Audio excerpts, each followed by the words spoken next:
Assalamualaikum warahmatullahi wabarakatuh. Bertemu lagi dengan saya, Rosi Islamiyati, dosen Fakultas Usuluddin dan Pemikiran Islam UIN Sunan Kalijaga, Yogyakarta. Ini adalah pertemuan yang kedua kita ya, teman-teman. Dalam pertemuan hari ini, kita akan membahas tentang berpikir ilmiah, berbahasa Indonesia ragam ilmiah. Jadi, sebelum kita membahas tentang tema hari ini, marilah kita buka perkuliahan pada pagi hari ini dengan bacaan basmalah bersama-sama. Bismillahirrahmanirrahim. Oke, teman-teman, dari tema yang pertama ini kita akan mengetahui terlebih dahulu apa itu fungsi dari bahasa Indonesia. Jadi, adapun fungsi dari bahasa Indonesia antara lain adalah sebagai bahasa resmi negara. Kemudian yang kedua adalah bahasa pengantar resmi di lembaga-lembaga pendidikan. Atau yang ketiga, bahasa resmi dalam perhubungan tingkat nasional untuk kepentingan perencanaan dan pelaksanaan pembangunan dan pemerintahan. Kemudian yang keempat adalah bahasa resmi di dalam pembangunan kebudayaan, pemanfaatan ilmu pengetahuan dan teknologi modern. Jadi terkait dengan fungsi-fungsi dari bahasa Indonesia ini, maka dapat kita ketahui bahwasanya bahasa Indonesia ini memiliki ragam. Adapun ragamnya itu berdasarkan atas, misalnya tempat.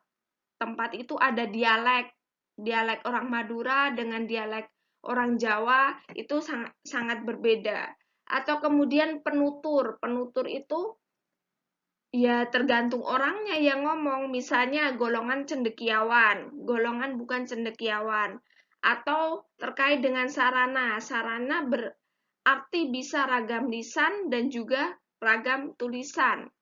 Dan juga bidang kegunaan. Kalau menurut bidang kegunaan itu ada ragam ilmu, ragam surat kabar, ragam sastra. Gunanya itu beda-beda, jadi bahasanya juga beda. Kemudian situasi penggunaan. Sama ya, tadi situasi penggunaan sudah. Kemudian yang terakhir adalah, oh iya, yang tadi bidang penggunaan itu untuk ragam ilmu, ragam surat kabar, dan lain sebagainya. Kemudian situasi penggunaan itu bisa digunakan secara resmi atau bisa digunakan secara santai. Jadi kalau kita belajar di perguruan tinggi ini, apalagi terkait dengan ragam ilmiah, maka kita akan ngomong tentang ragam ilmu, ragam tulisan, dan juga ragam resmi. Jadi kita menggunakan bahasa Indonesia sebagai sebuah ragam tulisan ilmiah, seperti itu. Oke, baiklah. Kemudian kita masuk pada ciri atau sifat dari bahasa ragam ilmiah. Yang pertama, memiliki sifat yang baku. Jadi ada beberapa ciri dari sifat baku bahasa Indonesia ini. Yang pertama adalah kemantapan dinamis berupa kaidah dan aturan yang tetap. Jadi bahasa Indonesia memiliki aturan yang tetap. Kemudian yang B adalah kecendekiaan atau pengungkapan pemikiran dan penalaran yang tertutur secara logis ya.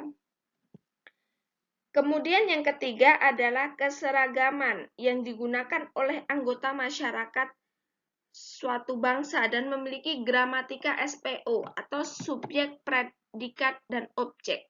Misalnya, baku, ini contoh kalimat yang baku ya. Bencana alam mendorong masyarakat Indonesia memberikan bantuan kepada para korban.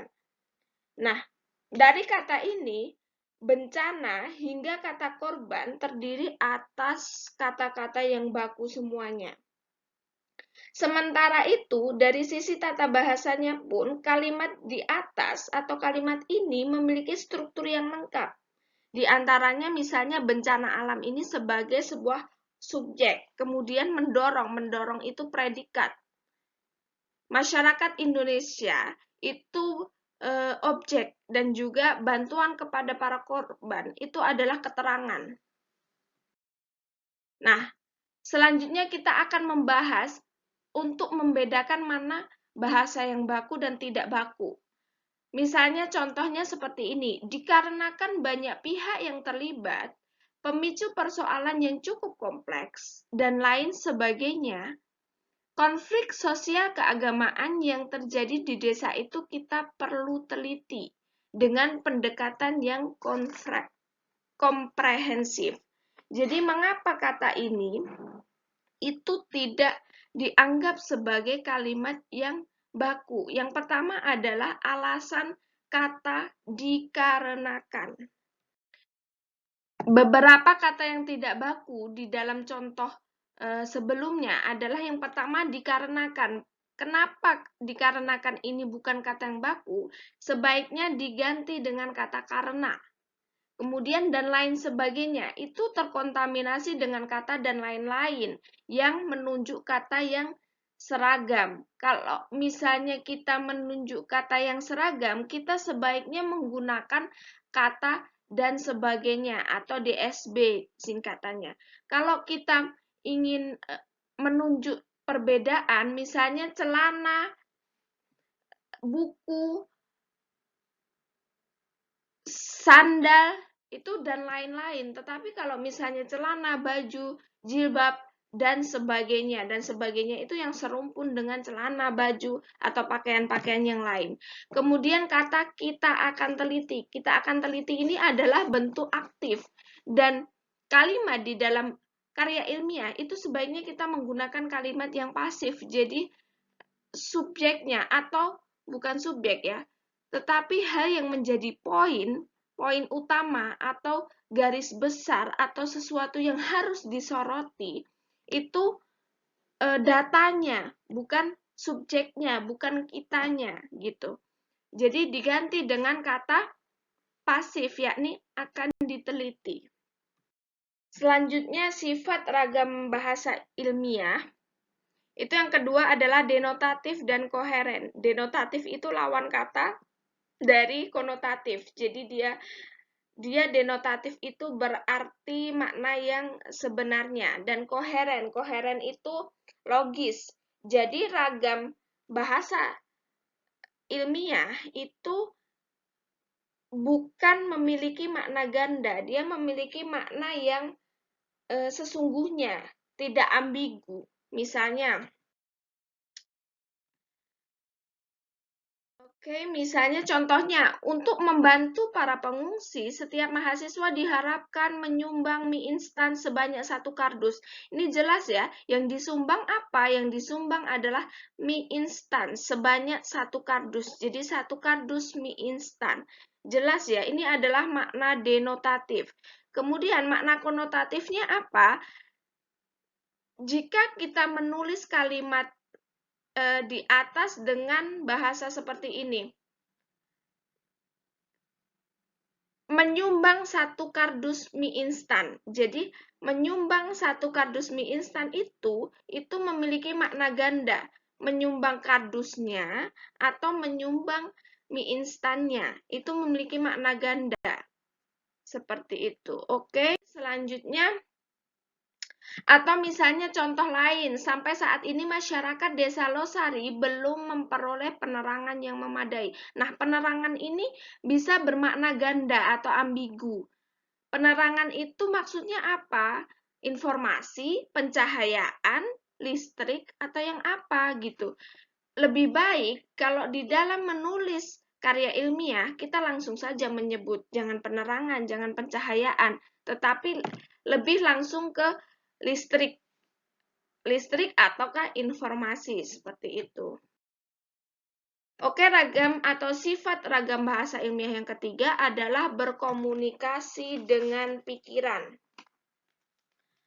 Jadi ragam bahasa ilmiah itu lebih berkomunikasi dengan pikiran daripada perasaan. Dia menggunakan bahasa-bahasa yang misalnya lebih menenangkan atau kemudian jelas, lugas, dan tidak berlebih-lebihan atau hemat kata, dan juga tidak emosional atau tidak membawa perasaan. Misalnya, pengungsi Merapi yang merupakan penduduk dari lereng Merapi yang mengungsi di sejumlah tempat pengungsian, ini sangat tidak hemat kata ya, mendapatkan pelayanan dan perhatian yang cukup, makan minum yang cukup, alas tidur yang cukup, kamar mandi yang cukup, serta siraman rohani yang cukup. Nah, kalimat di atas dimaksudkan untuk memperoleh gambaran yang detail, memang detail, tetapi menurut ragam bahasa ilmiah, ia sangat berlebih-lebihan atau bahkan emosional gitu. Maka kata itu atau kalimat itu diubah menjadi penduduk dari lereng Merapi yang mengungsi di sejumlah barak pengungsian mendapatkan pelayanan dan perhatian yang cukup, seperti misalnya makan, minum, alas tidur, kamar mandi, dan siraman rohani. Ini lebih sederhana dan lebih enak didengarkan. Mengingat karya ilmiah adalah akumulasi ilmu, maka ekspresi bahasa dalam ragam bahasa ilmiah itu bersifat datar, beda dengan misalnya puisi ya. Dia bersifat metafora, kemudian bersifat emosional. Kalimat dalam ragam bahasa ini tidak boleh menunjukkan kegembiraan, perhatian, kesedihan, kekaguman, keberpihakan, dan ekspresi emosi lainnya.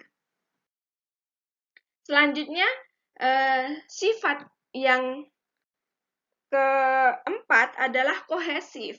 Kohesif ini apa?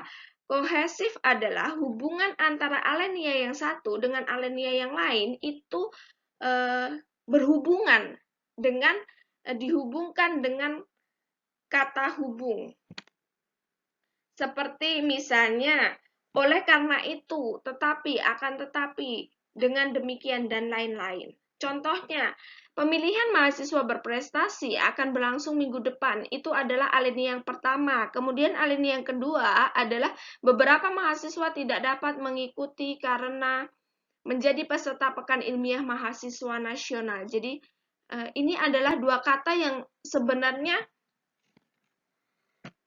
keterkaitan, tetapi karena tidak dihubungkan, maka dia bukan ragam bahasa ilmiah. Jadi diubah menjadi pemilihan mahasiswa berprestasi akan berlangsung minggu depan. Akan tetapi, beberapa mahasiswa tidak dapat mengikuti karena menjadi peserta Pekan Ilmiah Mahasiswa Nasional. Jadi kalau sudah kayak gini, ini adalah kalimat yang kohesif, kalimat yang merupakan ragam bahasa ilmiah. Selanjutnya adalah mengutamakan kalimat pasif. Jadi kita lebih banyak menggunakan kalimat pasif daripada aktif ya teman-teman. Nah, menggunakan kata penulis atau peneliti di dalam karya ilmiah itu cukup sesekali saja. Jadi nanti akan kita temui banyak memang di dalam karya ilmiah kita akan menggunakan kata penulis atau peneliti dalam penyusunan karya. Misalnya yang pertama, penulis menemukan fenomena intoleransi dalam sejumlah manuskrip.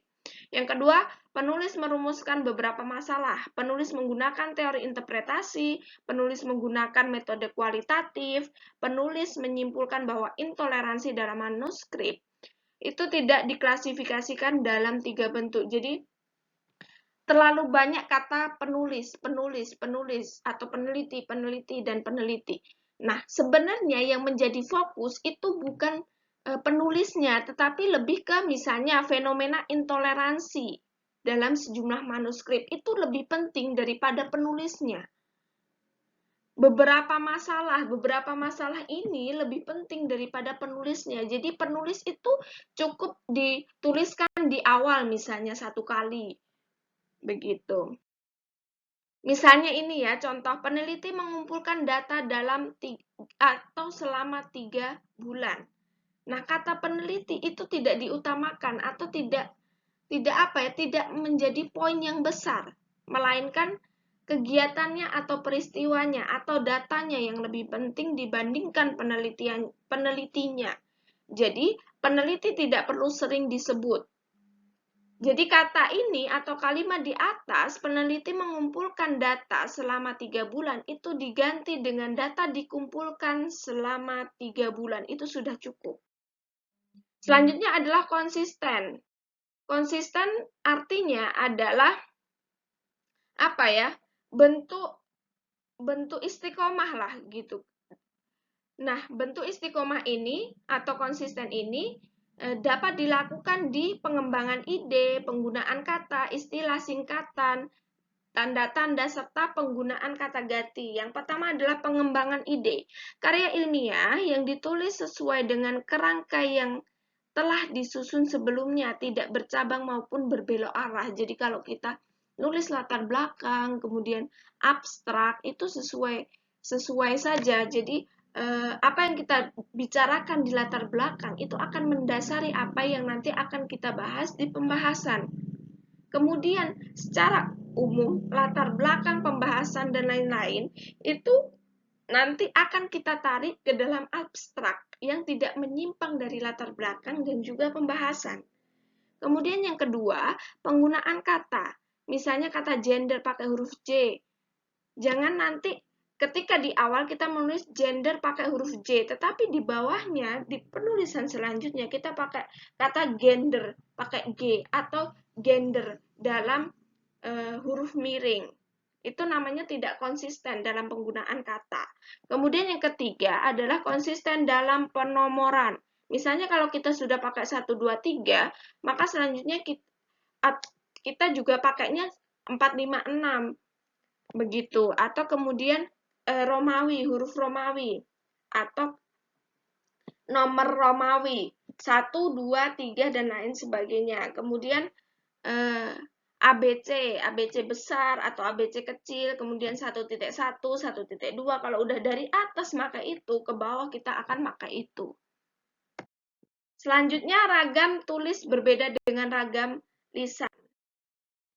Nah, sebenarnya ragam bahasa baku itu ada ya dalam ucapan dan juga ada dalam tulisan. Tapi kalau di kita kan sedang bicara bahasa Indonesia dalam karya tulis. Jadi kita akan lebih banyak menggunakan bahasa baku tulisan.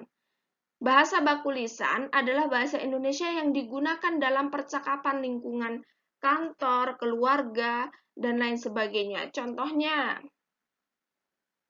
saya akan teliti fenomena itu. Fenomena itu akan saya teliti, saya akan meneliti fenomena itu, akan saya teliti fenomena itu, fenomena itu akan saya teliti. Jadi, dari contoh 1 sampai 5, bahasa baku ini merupakan bahasa baku lisan, tapi tidak semua contoh yang saya sebutkan 1 sampai 5 adalah bahasa baku tulisan.